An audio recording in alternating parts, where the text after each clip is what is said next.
Hello fellow orchid lovers, it's Danielle here with an update video. So it's been a fair amount of time since I've spoken to you, and that's because we were really focused on getting the rest of our stuff here at our new house. So we made a last push to go down to our house on Long Island and get all of our things and get them up here. So we've been very busy, and then unfortunately one of my cats fell very ill and we had to put him to sleep. So we've been dealing with that. I was nursing him for a couple of days, trying to pull him through, but unfortunately he was just too sick, and so he had to be put to sleep. So as you can imagine, my mind has been on other things. But I have a few things going on that I thought you might want to see. So I figured I'd just make a quick little video for you here. Collection's doing really good. It really seems to enjoy its new growing environment. I'm getting really good results, other than, burning a few of my plants because of the increased light levels. They seem to be doing pretty well. So I'm pretty thrilled about that. I know there's a lot of backlighting, so I'm sorry about that, but my wildcat is still very much in bloom, which I'm happy about because we've had some pretty hot days. My orchids are not used to heat. Where I grew them in my last home, they were never any hotter than like 72 degrees. And here I don't have an air conditioning in this room, so I really just put the fan on when they need air circulation when it gets really hot. But then the other side of that is my hot water heater is in a closet in this room, and also my well pump. So the room stays fairly humid. So they're getting more humidity than they used to get. I don't really have to use my humidifier in here. So I guess the balance of the humidity that they're getting, the added humidity with that hotness, is not really affecting them too badly. Heat will affect the time that you have your blooms. So like, especially Phalaenopsis blooms, if it gets too hot, they have a tendency to say goodbye, which I really don't want to happen, especially for this one, because I've been waiting for this one for almost 4 years to bounce back. So yeah, so heat shortens the life of your blooms. So I was concerned about the heat in here, but I guess the humidity, I mean, this is the current humidity in here, 44%. And that's actually low. It's usually much, much higher. The temperature is pretty low in here. I cracked the window open just to give them a little bit of a nighttime cool down. But yeah, so I think the balance is working for them, because they all seem to be pretty happy. They're still opening their buds.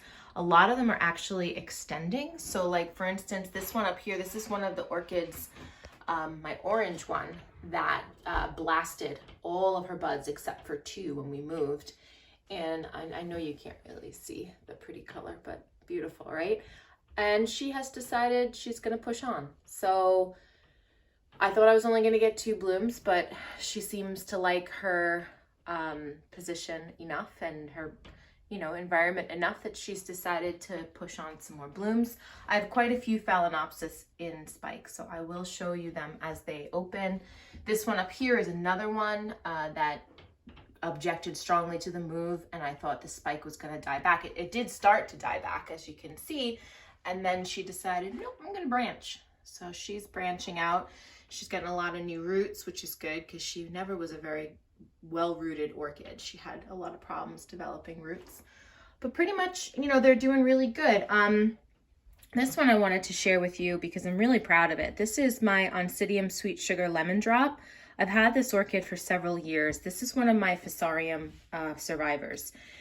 So originally I got this plant and it was 5 mature pseudobulbs, and it had a beautiful, huge spike, gorgeous, gorgeous flowers. Really liked the plant, and then like within a couple of days of getting the plant, the spike died back, and I thought it was something I did because it wasn't really with me for very long. And then I found out about Fusarium, and I checked her rhizome, and sure enough, she was really badly infected. So I cut off most of her her bulbs. I left 1 bulb the newest growth that was semi-infected.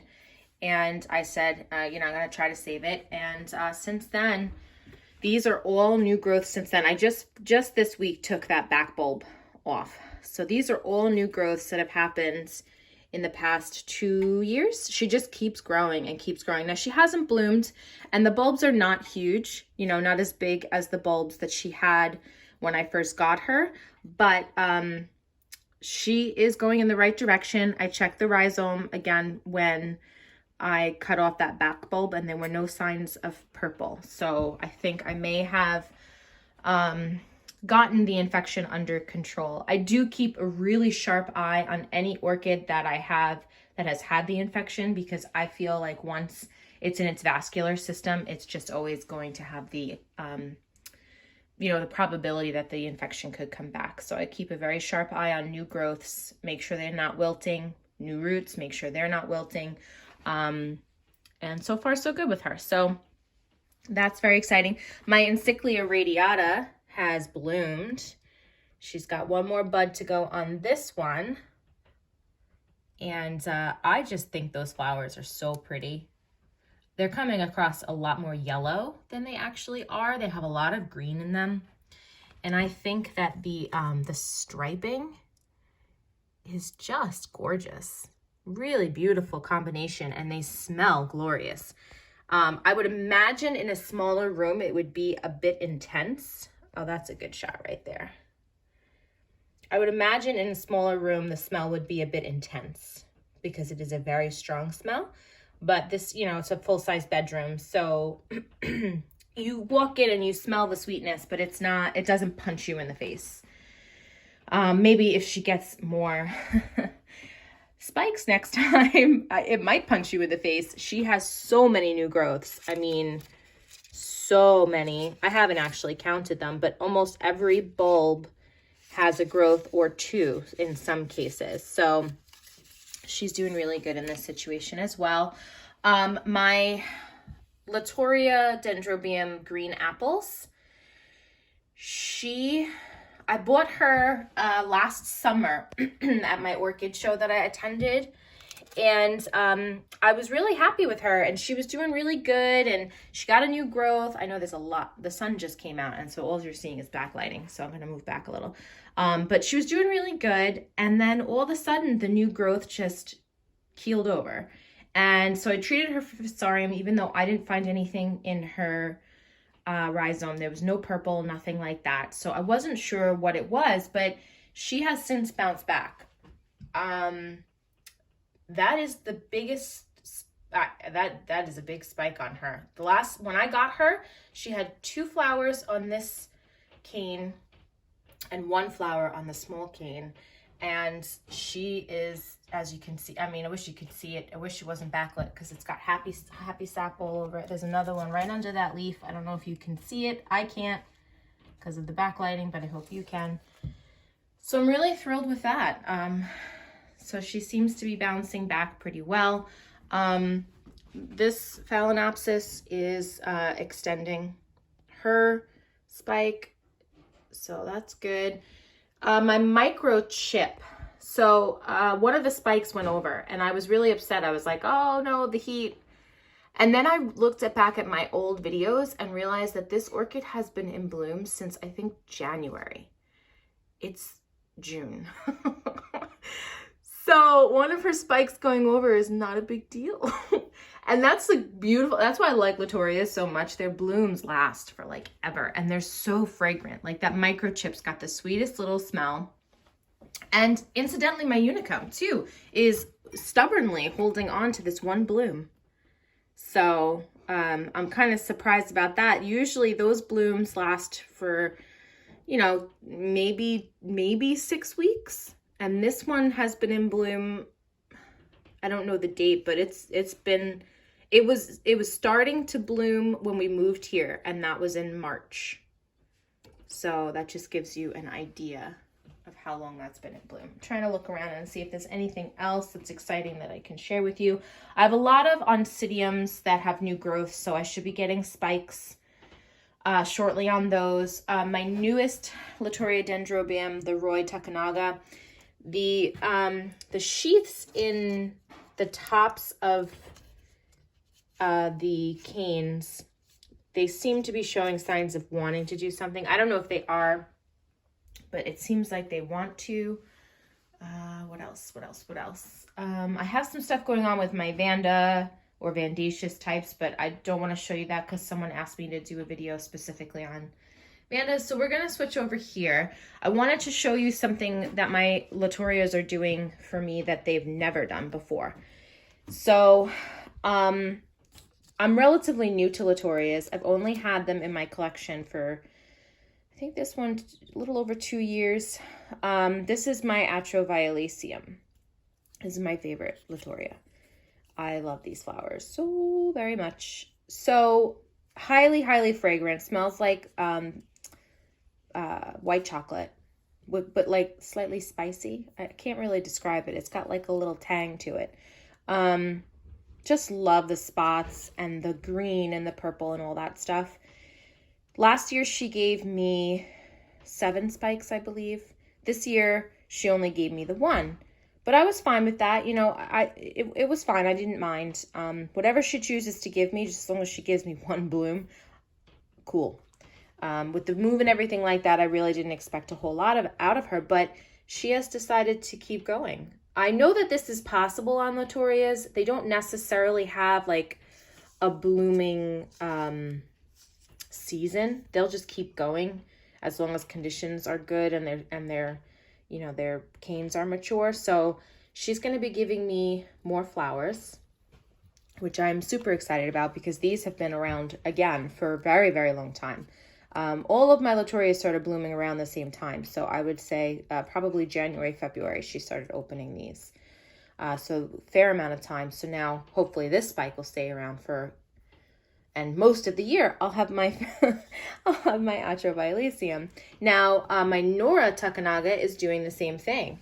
She is also giving me more blooms. So let me just, so she's giving me one there. And then around the other side, if I can get to it without hurting anything else, she's giving me another one. So, you know, I haven't looked at every cane, so there might be more than that, but I'm just thrilled. I mean, that's not a shabby show. I love, love, love these blooms. So, so pretty. There's something about green and purple that I'm really drawn to. I don't know why, but there it is.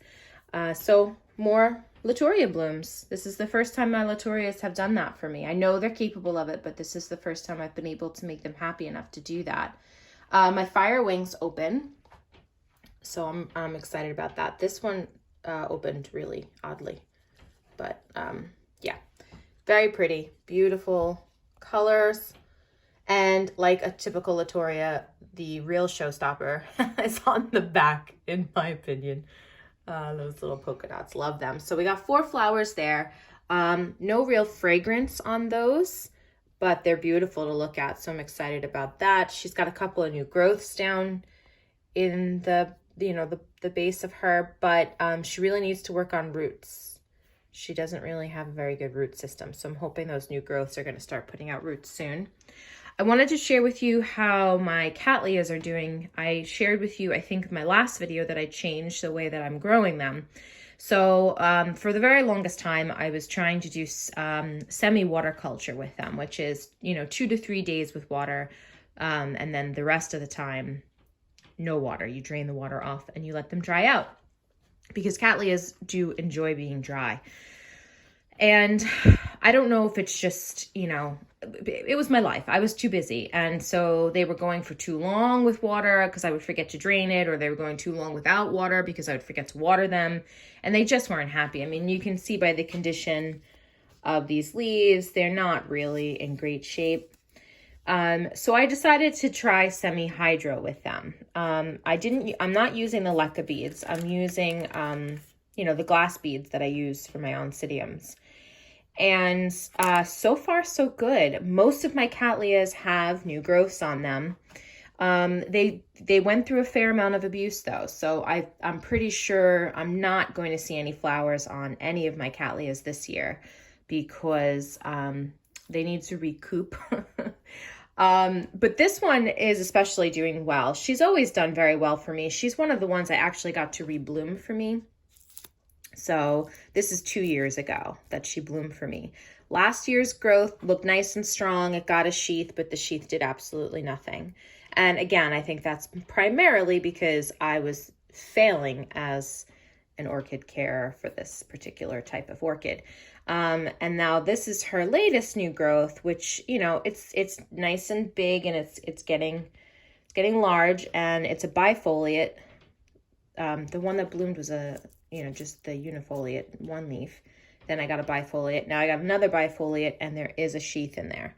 Now this one got a sheath, like I said, so and it didn't bloom, so this might not bloom. I'm going to guess it's not going to bloom because, again, I abused these poor plants so horribly. But now they seem to be enjoying the semi-hydro. So we'll see. Fancy cups, right? Well, I worked with what I had. Sheila Tolkien, really good news. Let me get the air plant out of there. Really good news on this one. If you'll remember, I grew this cane over the winter, and it didn't get a spike. And I was really upset because I thought it was something I was doing. No, it just wasn't ready. You know, it just knew it wasn't time. So it's growing, you know, it's lovely spike here. So I'm super, super, super excited about that because, as you know, this is my favorite, pretty much my favorite bloom on any orchid ever. Yeah. So I had another new growth starting. Well, looky here. It will not be outdone. It has decided it also is going to bloom. So I'm going to have this spike come out first, and then when these fade and go away, that one should be closely following. So I'm very excited that I'm going to have 2 Sheila Tolkien spikes this year. That hasn't happened for me before. So that's good news. One of my Phalaenopsis that I wasn't sure what the flowers looked like has opened. So that's what I got. This is one of the orchids that I bought not in bloom, just to kind of show you guys, you know, what you want to look for when you buy a Phalaenopsis orchid.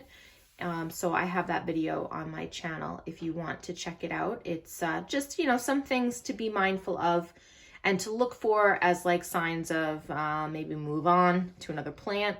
You know, because it's hard sometimes to know what the condition of the plant is without, you know, taking it out of its pot. But there are some warning signs that you can pay attention to and possibly avoid getting a rescue mission. But this is one of the plants that I bought. It wasn't in spike. It was on sale. It was like $5. So this is her beautiful flower. I really enjoy when a Phalaenopsis has like that white edging, just very sharp looking. My new mini phal is almost completely in bloom now. So she's got most of her flowers open, and actually she's one of the plants that had a casualty because of the heat. One of her blooms did fade on me, but the rest are still going strong. So hopefully she holds on to them. My twinkle is spiking. I did not expect this plant to get a spike, and the other side has another like little teeny tiny. It's too small for me to get in there and show you without harming it. Yeah, this is my red twinkle. So if you remember, I purchased this plant, I think it was 2 years ago, and she had like 13 spikes on her. She was a beautiful, beautiful twinkle. I was so excited to get her. I was so excited about all her spikes. And then she bloomed, and I realized that the plant had a really bad snail infestation, like really, really bad. They were everywhere. And so in order to get rid of them, I really had to just kind of tear this plant apart. And so she's probably about half the size, if that, of what she was, which was sad. But in order to save the plant, I had to get rid of the snails because they were just, you know, eating her roots the second that they would emerge. So, you know, I didn't get blooms on her last year because I shocked the poor thing, but I'm going to get flowers this year. So I'm super, super, super excited about that. And when this one's done, this other side should be just coming on. There's another new growth here that isn't mature yet. So maybe that'll bloom for me. Not really sure, but I hope so. And then I just wanted to share with you guys when you're growing Oncidium types in water culture, you want to keep an eye on them, like really sharp eye. This is my Saiku Marguerite, and I know I probably aren't, I'm not saying that right, but that's how I pronounce it. So there you have it. She is like the thirstiest orchid in the world. I literally will water her. I watered her a couple of days ago, and she is already dry as a bone. Like, she sucked up all of that water. So, you know, especially if in the summer, you know, in the winter, it's not so bad because they really slow down their growth. But in the summer, just keep an eye. If you're doing water culture, they drink the water really quick, really, really quick. So like typically in the winter, when I'm watering them, I would just put the water here just to give her a little drink so that, you know, the pseudobulbs wouldn't rot. So she would just get a little drink. In the summer, I literally put the water here, and within a couple of days, it's gone.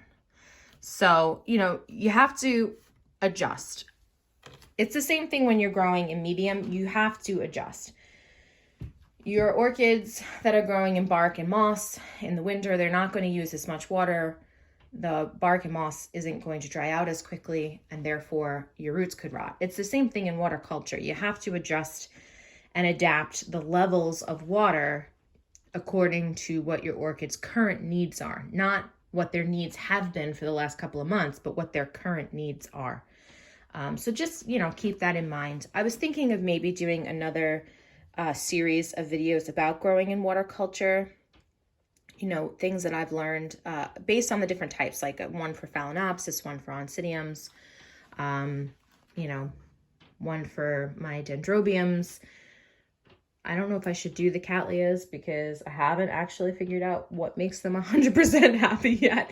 But I could certainly share what I'm trying. And then I promised someone I would do the Vandaceous types. So anyways, that's my collection. That's how my babies are doing. Just wanted to give you a quick update. I am kind of getting a lot of work around the house semi-done, so I should be able to post more frequently. I'm hoping. I know I say that a lot and then I don't post because things happen, like my cat getting sick. So I'm sorry that I promise things and then things happen and I can't follow through. But I really genuinely do enjoy showing you guys what's going on with my collection, answering your comments and questions, and just, you know, staying in touch with you. So if you have any questions or any video suggestions, let me know. Like I said, I am going to try to do a little bit better about keeping in touch with you and letting you know how things are going. I hope that you guys are all continuing to stay safe and healthy, and your families are all safe and healthy, and I will talk to you all next time.